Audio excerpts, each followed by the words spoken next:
pourquoi le rire serait bon à la santé? Est-ce que c'est scientifiquement prouvé? Est-ce que c'est de la médecine fondée sur les preuves? Ah, c'est passionnant, justement. Eh bien, voyez-vous, c'est le cas. Parce qu'il s'est avéré, c'est une histoire magnifique.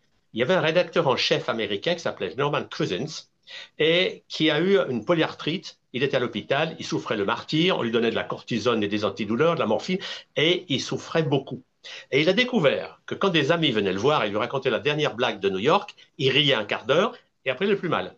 Ah, il a dit si le rire me fait du bien, il est sorti de l'hôpital, il s'est mis dans une chambre d'hôtel et il a ri le plus qu'il pouvait avec des films, avec que du rire. Et il s'est guéri en quelques semaines. C'était une histoire. Alors, il a écrit un très beau livre qui s'appelait La volonté de guérir. Et la chose extraordinaire, c'est que ce livre a eu tellement d'impact sur les consciences qu'il a été nommé, c'est la première fois aux États-Unis, professeur de médecine à la faculté de Los Angeles, alors qu'il n'était pas médecin. Et il a écrit après un gros livre, La biologie de l'espoir, il a étudié ce qu'on appelait de la psychoneuroimmunologie, qui est les effets des rires et des autres émotions, dire sur la santé. C'est un domaine passionnant. N'est-ce pas? Beaucoup de gens croient que la santé, c'est l'alimentation, le mode de vie, la naturopathie, en gros. C'est vrai, mais c'est insuffisant. Parce que nous avons un corps physique, oui, mais nous avons aussi un corps émotionnel, un corps mental, un corps spirituel. Et le rire, est quelque chose d'extraordinaire parce que c'est la libération du corps émotionnel. Quel est le concept? C'est simple. Il y a deux façons de libérer les émotions principales négatives, c'est peur, tristesse, colère. Un, il y a beaucoup de gens, ils ont ça dedans, et quand ils veulent que ça sorte, ils vont taper sur quelqu'un. C'est ce qu'on appelle les violents. On les met dans des asiles ou des prisons parce que leurs émotions sortent en public et ils font des dégâts. L'autre catégorie, et ça c'est plus quand on était éduqué, c'est qu'on apprend à partir de 4 ans garder l'émotion dedans. Parce que l'enfant de 3 ans, il est encore libre, il crie, il pleure, il est vivant. Mais à partir de 4 ans, les parents arrivent et disent, stop, tu arrêtes de rire, tu arrêtes de pleurer, tu es maintenant obéissant. Et c'est le drame sur le plan émotionnel, c'est que l'obéissance à nos parents, nos professeurs et aux prêtres et aux médecins fait qu'on a appris le stress. Et on garde tout ça bloqué à l'intérieur. Et ça nous rend malade. Alors, le paradoxe, c'est que les violents se portent assez bien. On voit ça parce qu'à l'époque où les fous étaient enfermés dans des asiles, mais les médecins qui les suivaient étaient stupéfaits de voir qu'ils avaient une santé de fer, parce que leurs émotions sortaient. Alors, eux allaient bien, mais c'est l'entourage qui souffrait. Donc l'autre catégorie, c'est ceux qui gardent ces émotions bloquées à l'intérieur. Alors, les autres ne souffrent pas, mais eux, oui, et ça bloque le système immunitaire. Et quand on serre des émotions à l'intérieur, les mots le disent, c'est le cancer. Et un jour, une tumeur vient dire, tu ne vis pas avec ton corps, tu es devenu complètement contrôlé.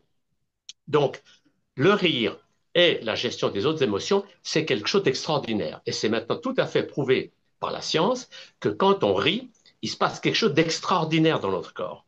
C'est que notre cerveau fabrique toutes les molécules qu'on va acheter chez le pharmacien ou sur le marché des drogues illégales. C'est extraordinaire de comprendre ça. Donc, dès qu'on rit, même sans raison, alors tout d'un coup, le cerveau se met en route. Et comme le rire produit des hormones du bonheur, de la sérotonine, etc., et même de la marijuana, au bout d'un moment, on est euphorique. D'où le concept de ne pas attendre quelque chose de drôle pour rire, parce que beaucoup de gens, c'est ce qu'ils font. Ils disent, quand je serai heureux, je rirai. Et ils passent leur vie sans rire et sans être heureux. Alors que si on dit, OK, j'ai 10 minutes devant moi, je vais rire, même sans raison. Alors au début, on se sent un peu idiot quand on fait ça. Parce qu'on a entendu nos parents nous dire, arrête de rire comme ça.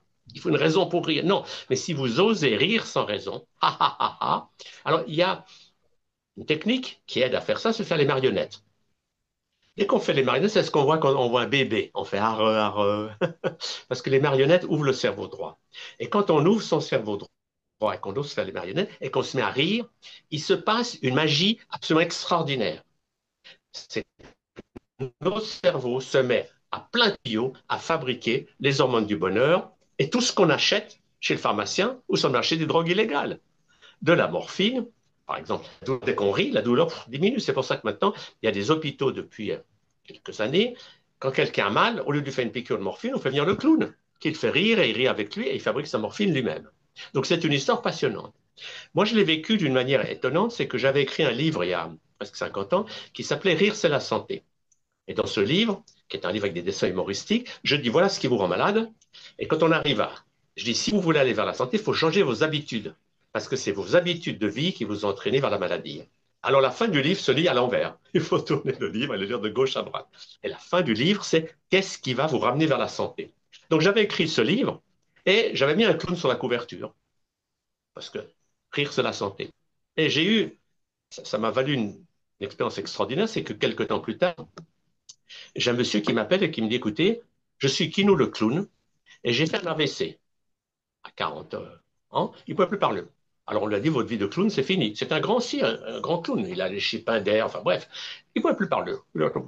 Alors pendant quelques mois, il a pris des troxènes, puis un jour, il s'est dit, il faut que je m'en sorte.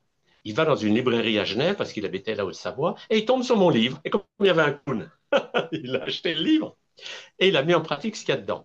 Et en quelques semaines, il avait retrouvé une santé parfaite. Et il est venu me trouver à Genève. Et du coup, on est devenus très bons amis. Et pendant une quinzaine d'années, Kinou le clown et Tal le médecin, nous avons travaillé ensemble pour parler du rire et de la gestion des émotions dans des écoles d'infirmières, des hôpitaux, des écoles et sur des plateaux de télévision. On a eu un certain succès parce qu'un clown et un médecin, c'est original. Alors là où c'était très amusant, c'est qu'on a fait des émissions. À l'époque, c'était Drucker, De Chavannes, enfin, c'est grand. Alors, quand on se présentait, on parlait un petit peu du rire. Oui, jusque-là, tout allait bien. Mais il y avait un moment toujours extraordinaire. C'est que quand on disait, quand vous riez, vous fabriquez tous les médicaments du pharmacien et toutes les drogues illégales, là, les présentateurs commençaient à trembler parce qu'ils disaient, oh là là, les multinationales vont me tomber dessus. Et ils nous poussaient délicatement vers la porte. Parce que dire que le rire, alors moi c'est ce que je dis depuis un demi-siècle, le rire c'est un médicament gratuit, sans effet secondaire, contrairement à toutes les pilules antidépresseurs, etc., qu'on vous donne qui vous empoisonnent, et ça marche. Et les gens peuvent en faire l'expérience. Il suffit qu'ils se donnent la permission de rire. Alors, la difficulté, c'est que beaucoup de gens disent, ouais, mais enfin, la vie, c'est dur, etc., je ne peux pas rire comme ça. Ben si, il faut juste oser. Et pour vous le prouver, on va le faire ensemble. Faites une marionnette et on se met à rire. Faites avec moi. Et vous qui regardez, osez rire. Alors vous voyez, au début, on se sent complètement idiot. Parce qu'on entend la voix de nos parents qui dit, que c'est que ça? Tais-toi, sois sage, obéis. Mais quand on ose le faire et passer cette barrière du ridicule, la peur d'être... Parce que si vous faites ça en public, ça ne passe pas. Mais quand vous êtes seul, si vous osez rire comme ça pendant un petit moment, le rire qui est un peu artificiel au début, fabriqué, au bout d'un moment, vous commencez à mieux respirer et vous Hmm. vous mettez à rire pour de vrai. Et ça, 3, 4, 5 minutes de rire, ça vaut tous les traitements du monde. Parce que vous êtes vraiment... Ah. Moi, je sais parce que dans mon enfant, j'étais très stressé. De 6 à 18, à 24 ans, j'ai passé 18 ans dans mon cerveau gauche, les études, la médecine, tout ça. Je riais pas, je pleurais pas, j'étais complètement contrôlé. Et puis, quand j'ai découvert ça, depuis, je peux dire que ma vie est enchantée. Parce que je peux être sérieux, je suis capable, mais je ne suis plus prisonnier du sérieux. C'est quand je sens que je suis un peu stressé, que j'ai une tension, ou que je capte les tensions des gens, bref, alors qu'est-ce que je fais? Je m'isole, parce qu'on ne peut pas rire en public. En public, on peut sourire. Mais rire en public, c'est dangereux, parce qu'on risque de vous... Qu'est-ce qu'il a? Il est fou, quoi. Alors, vous vous isolez un instant, vous allez aux toilettes, et vous vous faites rire. Et vous découvrez une magie extraordinaire que quelques minutes de rire vous procurent un bien-être extraordinaire. Alors, je ne vais pas décrire ici tous les bienfaits que ça améliore la digestion, enfin, ça relaxe l'organisme et ça nous fait fabriquer tout ce dont on a besoin pour être bien. C'est le bonheur dans l'instant. C'est plus je serai heureux quand, quand j'aurai gagné au loto, enfin, ouais. C'est tout de suite. Je fabrique moi-même les substances dont mon corps a besoin parce qu'il sait le faire. Et puis, le fait d'avoir comme ça tourné avec mon ami Kinou le monde entier pour parler du rire, ça, on a appris des tas de choses très amusantes. Pour donner un exemple, un outil thérapeutique très puissant, ça s'appelle le nez rouge. Oui, j'ai un nez rouge. Je le mets sur mon nez. Et quand j'ai ce nez rouge, les gens n'ont plus peur. Si je me mets à rire, à crier, à pleurer, à hurler, le nez rouge montre que je suis un clown. Donc on ne Hmm. va pas m'enfermer dans un asile. Donc c'est un outil extraordinaire pour rire en public. C'est que, en public, si vous avez un nez rouge, un habit de clown, c'est encore mieux, mais simplement ça fait que les gens, si vous mettez à crier, oh, les gens rient parce qu'un clown ne fait pas peur. Et ça, c'est fantastique à comprendre. On a une très jolie histoire comme ça.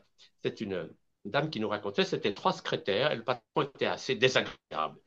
Bref, pas aimable. Alors, ils se sont dit, si on lui dit ça comme ça va faire la guerre. Alors, un matin, le patron est arrivé et les trois secrétaires à la machine sur le nez rouge. Le patron, il a vu ça. Il a compris qu'il y avait un message. Il est parti, il est venu avec des fleurs. Et ça crée une ambiance extraordinaire dans ce bureau.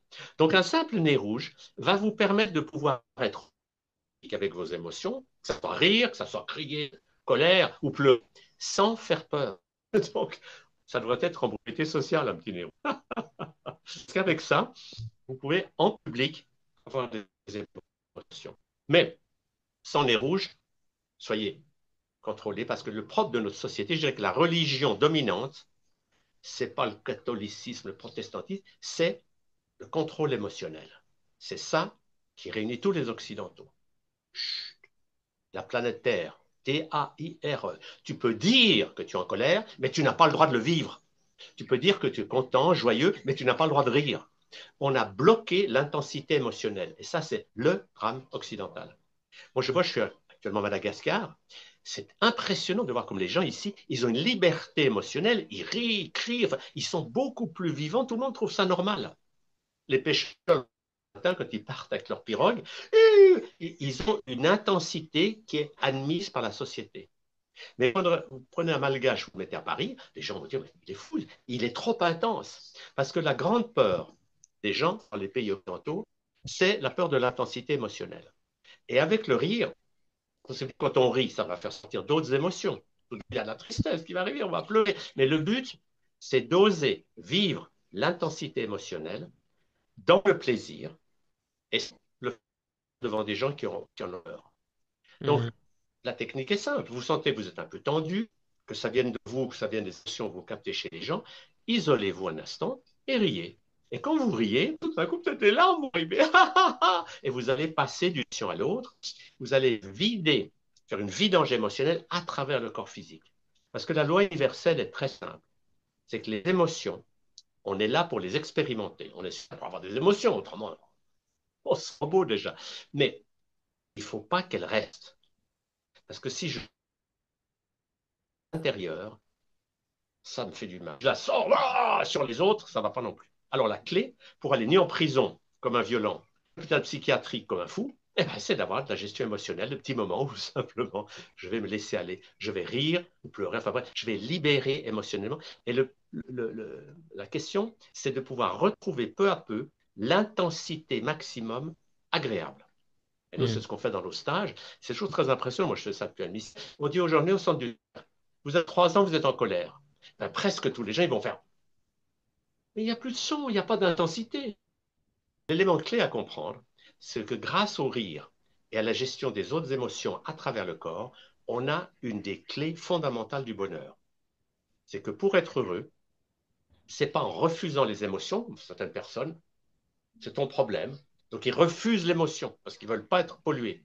Et l'autre catégorie, c'est ceux qui prennent l'émotion, toute la famille et des patients, à la fin de la journée, sont épuisés. Moi, c'est la question que j'ai posée à beaucoup de thérapeutes. Est-ce que vous êtes fatigué en fin de journée? Ceux qui me disent je suis épuisé, je dis c'est parce que vous prenez, vous n'avez pas lâché. Mais si entre deux patients, vous riez un bon coup, j'ai appelé ça moi la folie douce. J'ai écrit un livre là-dessus qui s'appelle Libérez votre folie douce. La folie dure, c'est la folie en public. Mais si je ne suis pas fou, je suis tout le temps contrôlé, je tombe malade. Alors que la folie douce, c'est je m'isole. Et puis, une fois que j'ai appris à le faire, on peut créer, on peut éduquer les gens. Pour donner un exemple, si vous dites à la famille, avant de commencer leur repas, on se donne la main et on va rire ensemble. 3 minutes. Eh bien, les maîtresses de maison qui font ça disent, depuis qu'on rit avant leur repas, mon mari et mes enfants, ils mangent la moitié de ce qu'ils mangeaient avant. Pourquoi? Parce que beaucoup d'Occidentaux ne mangent pas pour se nourrir, ils mangent pour s'anesthésier émotionnellement. Parce qu'ils ont vu que leur peur, leur colère, quand ils sont bien remplis, ils les sentent moins. Donc ils mangent, et c'est pour ça que beaucoup de gens sont obèses, c'est qu'ils mangent pour ne plus sentir cette peur qui les ronge. Alors, libérer l'émotion avec le rire, c'est magique. C'est vraiment une expérience extraordinaire à faire. Alors, moi, ce que je dis dans ce domaine, je dis aux gens surtout, ne me croyez pas. Je n'ai pas l'énergie d'un gourou qui dit faites ci, faites pas. Non. Mon énergie à moi, c'est de dire aux gens, je vous donne des informations. et je vous donne des outils de santé qui sont connus depuis des millénaires. Mettez-les en pratique et vous verrez vous-même que ça marche. Moi, j'ai eu la chance d'aller voir vivre des peuples qui vivent sans conflit et sans maladie. J'ai eu de la chance. Ça s'est passé comme ça. C'était il y a une cinquantaine d'années, je suis au début de ma pratique. Et puis un patient me dit, oui, docteur Chaler, vous devriez venir avec moi voir vivre un peuple qui vit sans conflit et sans maladie. Moi, j'ai dit, arrêtez, tout le monde est malade sur cette planète, qu'est-ce que vous racontez? J'y croyais pas du tout. Et le patient m'a dit, venez, docteur Chalet, ce que vous faites, c'est ce que vous reprochez aux médecins de l'hôpital. Ils disent que vos techniques, l'acupuncture, l'homéopathie, tous ces trucs-là, pour eux, ça n'existe pas, donc ils rejettent ce qu'ils ignorent. Intolérance rime avec ignorance. Et quand ce patient m'a dit ça, j'ai eu la foudre qui m'a traversé en me disant, mais tu devrais dire je ne sais pas. Alors j'ai dit, je ne sais pas. Et le patient regarde, il dit, bravo Chalère, vous avancez vite. Alors je dis, je vous suis. Et je suis allé voir vivre un peuple sur la même planète que nous, qui ignore les conflits et les maladies. Et ça m'a tellement bouleversé que dans les 25 ans qu'on suivi, je suis allé en voir d'autres. Et ce que j'ai retrouvé dans tous ces peuples qui est extraordinaire, c'est qu'ils n'ont pas de loi, pas de chef, pas de gouvernement, enfin pas tout ce qu'on a nous de très compliqué, pas de police. Chacun obéit à sa conscience intérieure parce qu'il est relié à son corps de lumière. Et les deux éléments que j'ai vus dans ces peuples, c'est d'abord qu'ils respectent le peuple animal. Le tu ne tueras point, pour eux, ils le mettent en pratique. Ils tuent personne, et pas les animaux non plus. Soit dit en passant, le fait de tuer des animaux et de les manger, c'est une des grandes catastrophes de notre société matérialiste. Parce que ces animaux qu'on tue nous rendent malades. Enfin, j'écris des livres là-dessus. Manger de la viande, c'est une folie. Le corps humain est fait pour manger des végétaux. Donc, ils ne tuent pas les animaux. Et l'autre chose que j'ai vue dans tous ces peuples, c'est que quand ils ont une émotion négative, peur, colère ou tristesse, à la seconde, ils la lâchent comme un enfant de 3 ans. Donc, dans ces peuples, vous pouvez être sur la place du village comme un gosse, et tout le monde trouve ça normal. Moi, j'ai testé. N'empêche, je suis arrivé chez les Indiens Huichol. Alors, je me suis dit, je vais voir si chez eux, c'est comme chez ce que j'avais vu avant. Je me mets sur la place du village et je fais. Et les Indiens me regardent et me disent, quel plaisir de voir quelqu'un qui vient de Guadalajara, qui est la ville en bas de la montagne, et qui sait avoir des émotions. Quel bonheur! Ils m'ont pris dans les bras. Parce que pour eux, c'est capital que les émotions, elles coulent à travers le corps, mais on ne va pas les envoyer vers quelqu'un, on va les donner à la terre. C'est ça le concept. Voilà. Donc, moi, c'est ce qui m'a passionné dans le monde, c'est de dire, bien sûr, on ne peut pas le faire en public chez nous. Dans ces peuples, vous pouvez, tout le monde le fait. Mais chez nous, qu'est-ce qui vous empêche quand vous sentez que vous êtes sous stress? Vous allez dehors dans le jardin ou aux toilettes, et puis vous libérez vos émotions. Avec un peu de rire, on peut faire d'autres exercices aussi. Et ce qui m'a passionné dans ce domaine, c'est de voir que on avait fait une émission sur Antenne 2 il y a une quarantaine d'années sur la rirothérapie. Et à l'époque, il y avait un seul club du rire en France. Et maintenant, il y en a des dizaines. Le club du rire, c'est un truc génial. C'est des gens qui se réunissent à 3, à 5, à 10 ou à 15. Et pendant une heure, on invente des exercices tous aussi idiots les uns que les autres pour rire. Mais je vous assure que quand vous avez ri pendant une heure, votre semaine après, c'est autre chose. Vous avez créé un état d'euphorie intérieure. Alors, après, quand vous avez bien ri un moment, vous mettez un sourire sur vos lèvres. Et ce sourire, les gens le captent. Et automatiquement, vous allez quelque part, si vous souriez, les choses se passent 1000 fois mieux que si vous arrivez étendu, crispé, où les gens sentent vos émotions. Donc, rire d'abord, sourire ensuite, et avec ça, on peut entrer dans une vie extraordinaire. Moi, c'est ce qui me donne beaucoup de joie de vivre, c'est que je n'arrête pas depuis un demi-siècle de dire aux gens, ne me croyez pas, mais essayez les techniques que je vous propose. Essayez de rire, essayez de manger autrement, enfin, changez votre mode de vie, mais les résultats sont garantis. Parce que si vous reste que 3% de santé, si vous faites ce genre de choses, demain vous serez à 4, et puis demain à 5, et après-demain à 6. Vous allez voir que votre capital santé va augmenter. D'où l'idée que j'ai lancée il y a demi-siècle de dire la santé, ça s'apprend. Vous avez appris à parler, vous avez appris à manger vos aliments sans les recracher, vous avez appris des choses à l'école et partout. Eh bien, apprenez à être en bonne santé. Et c'est ce qui me donne beaucoup de joie de vivre, c'est que je reçois tous les jours des mails de gens de partout dans le monde avec genre, oh, j'ai le sida, je vais mourir, enfin des mails dramatiques. Et moi, je dis aux gens, non, prenez-vous en main et j'envoie mes livres en pièces jointes pour les gens d'Afrique qui ne peuvent pas la recevoir par la poste. Et puis, je reçois des mails merveilleux de gens qui me disent, waouh, ça y est, maintenant, au lieu d'être malade, j'enseigne la santé tout autour de moi. Et lire ce livre, Rire, c'est la santé, que j'écris il y a demi-siècle, mais qui reste toujours d'actualité, parce que les idées fondamentales ne changent pas, n'est-ce pas? Alors que les médicaments, ça change. Un médicament qu'on. Le Prozac, c'est merveilleux, quelques années après, on l'interdit parce qu'on voit que c'est toxique. C'est le drame de Big Pharma. C'est que c'est tous des produits dont le point commun, c'est la toxicité et les effets secondaires. Alors que le rire, pas de toxicité, pas d'effets secondaires. Alors, si les gens s'inscrivent sur mon site santéglobale.world à une newsletter gratuite qu'on fait, ils reçoivent ce livre en pièce jointe. Et ce livre leur rappelle des choses simples. C'est que les habitudes toxiques nous rendent malades, et en changeant nos habitudes, on peut aller vers plus de santé, plus de joie. Et c'est là que j'en profite pour rendre un immense hommage à cet éditeur qui est devenu un ami, Marco Pieter. J'ai fait un interview avec lui c'est sur Crowbunker, La santé, ça s'apprend. Il y a une interview avec Marco Pieter. Il n'en a pas fait beaucoup d'interviews, mais là, c'était passionnant de l'entendre parler de sa philosophie de vie. Et il a été d'un courage exceptionnel depuis 20 ans pour éditer tous ces livres que la plupart des éditeurs ont peur. Si j'édite ça, on va me taper sur. Bref, lui, avec un courage inouï, et a la chance d'être en Belgique aussi, ça, il a plus de liberté qu'en moi, mais il n'a pas arrêté de publier des livres fondamentaux pour la santé. Et je lui suis d'une immense reconnaissance. Je pense que s'il y avait un prix Nobel des éditeurs, il le mériterait amplement parce qu'il a vraiment fait une œuvre de salut public avec un courage extraordinaire. D'ailleurs, un des livres qu'il a osé publier, il s'appelle Anthony Fauci, Bill Gates et Big Pharma, par Robert Kennedy, qui va être bientôt ministre de la Justice, de la Santé aux États-Unis. Et ce livre, préfacé par le professeur Perron, est un chef-d'œuvre d'information objective, référencée. Personne ne peut l'attaquer en diffamation parce que tout ce qu'il dit, il le prouve, mais qui montre comment Bill Gates, Fauci et Big Pharma ont créé toute l'histoire du Covid, etc., dans le but de contrôler les êtres humains. Et ça, c'est vraiment passionnant que ça soit démontré et qu'avec ce livre, il n'y a plus moyen de dire ah mais non, c'est des opinions. Non, toutes les preuves sont là. Et vraiment, je salue Marco d'avoir eu ce courage depuis longtemps de publier ce que les autres craignent. Parce qu'il a échappé ainsi à toute la censure, etc. Et vraiment, c'est l'occasion de le remercier pour ce qu'il a fait pour l'humanité. Merci beaucoup, Tal. C'était une super interview encore. On a bien ri. Ça fait du bien, effectivement. Oui. Un grand Et merci, Tal. C'était un très plaisir bonne encore une journée, fois. Thierry. Et à Ouais, une à toi prochaine. aussi. Merci. À la Merci. prochaine. Au Au revoir. revoir. Au revoir.